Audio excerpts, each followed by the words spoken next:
Avis vascular centre మన దేశంలోనే the best varicose vein hospital.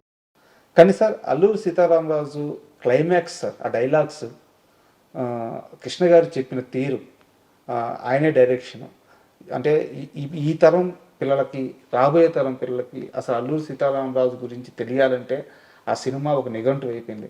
మీరు కానీ ఆ రోజు సాహసం చేసి అల్లూరి సీతారామరాజు సినిమా తీయకపోయి ఉంటే ఇప్పుడు చాలామంది పిల్లలకి ఇంత గొప్పగా అయితే తెలిసేది కాదు.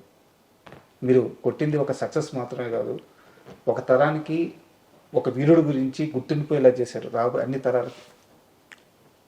చరిత్రలో ఆయన క్యారెక్టర్ నిలిచిపోయింది కదా ఆ సినిమాతో. లేకపోతే అల్లూరి సీతారామరాజు అంటే జనానికి పెద్దగా అవును ఈ స్థాయిలో తెలిసేది కాదు. దానికి చాలామంది ఫ్రెండ్స్ భీమవరం రాజులు వీళ్ళందరూ కలిసేటప్పుడు మాటల్లో అంటుంటారు, ఆయన సినిమా తీయకపోతే ఆయన చరిత్ర అక్కడితో ఆగిపోయేదేమో, తెలిసేది కాదు భావితరాలు. కానీ భావితరాలకు తెలియటానికి ఆ సినిమా ఉపయోగపడింది ఆయన చరిత్ర గురించి. సార్ కమర్షియల్గా ఎలా వర్కౌట్ అయింది సార్ సినిమా? కమర్షియల్గా పెద్ద హిట్ కదా ఆ రోజున. ఉన్న కమర్షియల్స్ అన్నిటినీ దాటి కలెక్ట్ చేసింది ఇండస్ట్రీ రికార్డు. సో అంత కష్టపడి అంత ఇష్టపడి అంత ముందుగా సినిమా తీశారు కదా సార్ అల్లూరి సీతారామరాజు. సినిమా అంత పెద్ద హిట్ అయిన తర్వాత కృష్ణ గారి రియాక్షన్ ఏంటి? ఏం మాట్లాడారు మీతో?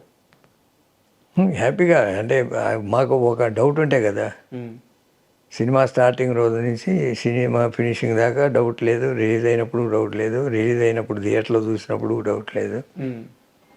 ఎప్పుడైనా మేము అనుకున్న దానికన్నా ఇంకా బెటర్ అయిందేమో అనే ఫీలింగే తప్ప ఎక్కడ ధైర్యపడింది లేదు. ఈ మొత్తం ప్రాసెస్లో విజయ నిర్మల గారితో సినిమాలు స్టార్ట్ అయిన ఆ సీజన్, విజయ నిర్మల గారి ఎంట్రన్స్ కృష్ణ గారి లైఫ్లోకి వచ్చిన తర్వాత ఆయన పూర్తిగా ఆయన వ్యక్తిగత నిర్ణయం. కానీ ఆయన పక్కన ఉంటున్న తమ్ముళ్ళుగా మీరు ఎలాంటి డిసిషన్స్ తీసుకున్నారు? దాన్ని ఎలా హ్యాండిల్ చేశారు? ఎంత సున్నితంగా హ్యాండిల్ చేశారు? అది ఎప్పుడు కాంట్రవర్సీ చేసుకోలేదు, అది ఆయన వ్యక్తిగత నిర్ణయం. అంతేగాని ఆయన ఫ్యామిలీని ఏమి నెగ్లెక్ట్ చేయలేదు.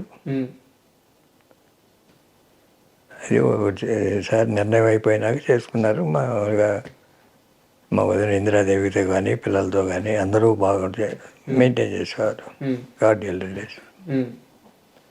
నిర్మల గారితో అది దాంపత్య జీవితం కన్నా ఒక స్నేహభావంతోనే ఉండేది ఎక్కువ.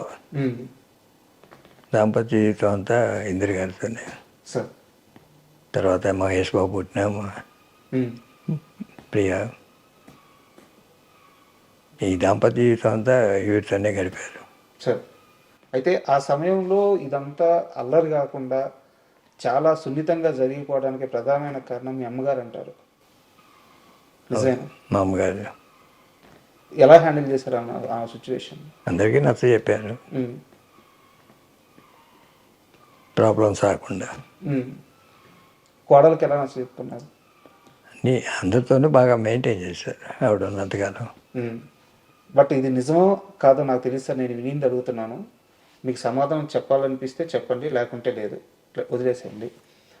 ఫ్యామిలీ మొత్తం మీద హనుమంతరావు గారు మాత్రం ఈ విషయంలో కాస్త ఎక్కువ అపోజ్ చేశారు. తర్వాత అన్న మాటకి ఎదురు చెప్పలేక, అన్న నిర్ణయానికి ఎదురు చెప్పలేక ఆయన మౌనం వహించారు అంటారు, నిజమేనా? అది కరెక్ట్. అసలు ఆయన ఎప్పుడు ఇన్వాల్వ్ అవ్వలేదు. ఓకే. అండ్ 90s 80s తరువాత పద్మాలయ కృష్ణ గారికి దూరం అయిందా? అంటే దూరం అయిందా మీన్స్ ఏంటంటే కృష్ణ గారితో సినిమాలు చేయడం కంటే కూడా బాలీవుడ్లో ఎక్కువ సినిమాలు చేశారు. అది మీరందరూ ముగ్గురు అన్నదమ్ములు కలిసి తీసుకున్న నిర్ణయమా? ఎందుకు బాలీవుడ్కి వెళ్ళారు, కృష్ణ గారితో సినిమాలు తగ్గించారు 80s తర్వాత? తగ్గించడం అంటూ లేదు, కానీ ఎక్స్పాండ్ అవ్వాలి అని పద్మాలయాన్ని విశ్వవ్యాప్తం చేయాలనే ఉద్దేశంతో కృష్ణ గారితో పెద్ద పెద్ద సినిమాలు చేసే పెద్ద పెద్ద నిర్మాతలు చాలామంది వచ్చేసారు అప్పటికి.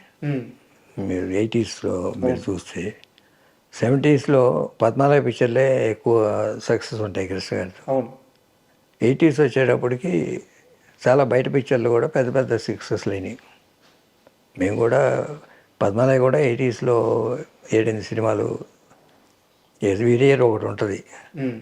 ఎవ్రీ ఇయర్ 2-3 మనమే చేస్తే బయట ప్రొడ్యూసర్కి సాటిస్ఫై చేయలేం కదా ఉమ్, అనే ఉద్దేశంతో హిందీకి ఎక్స్పాండ్ చేస్తాం. హిందీ కానీ మలయాళం, తమిళ్, ఉమ్, బెంగాలీ ఆ పీరియడ్ అంతా మీరు అంటే 80s 80s. ఒక 10 ఇయర్స్లో 60 సినిమాలు తీసాం అవును. ఏ భాషలో అయినా కానీ.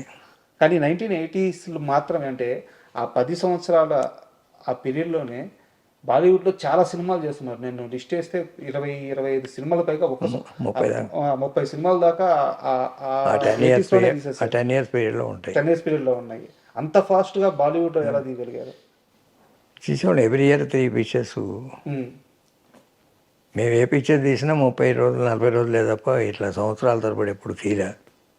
ఇది మీరు చెప్పే సీతారామరాజు అయినా 45 రోజులే, లేకపోతే దేవుడు జస్మైన్స్లో అయినా అంతే, ఉమ్, లేకపోతే హిందీలో వెళ్ళిన హిమ్మత్వాల అయినా అంతే, లేకపోతే మవాలి అయినా అంతే, పాతాళ భైరవి అయినా అంతే. ఉమ్, ఏ సినిమా అయినా 30 నుంచి 40 రోజులు ఉమ్, సినిమా, హిందీ కానీ ఏ భాష అయినా కానీ.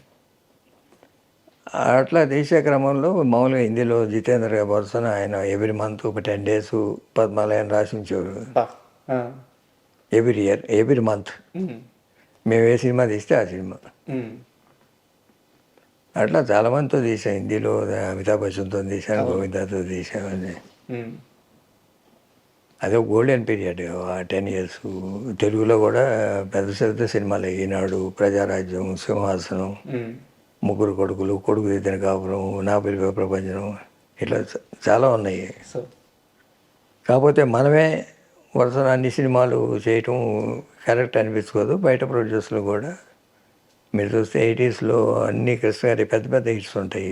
అవును. చిన్న సినిమాలు కూడా ఏదో వియ్యాల వారికి అయ్యాల లాంటి సినిమా కూడా హిట్టే ఉంటుంది. ఉమ్, లేదా ఊరికి మనగాడు అని, అగ్నిపర్వతం అని, బయట ప్రొడ్యూసర్లు పెద్ద పెద్ద సినిమాలు ఉన్నాయి. బంగారు భూమి, మాదే బంగారు భూమి. అలా ఆ 80s పద్మాలయ మీద పెద్ద డిపెండ్ అవ్వక్కర్లా కృష్ణ గారు. అందుకని సింహాసనం ఆయన డైరెక్షన్ చేయాలి కాబట్టి ఒక పెద్ద సినిమా చేశాం. పెద్ద సినిమా చేయాల్సినప్పుడు వచ్చి చేస్తారు. అవును. ఉమ్.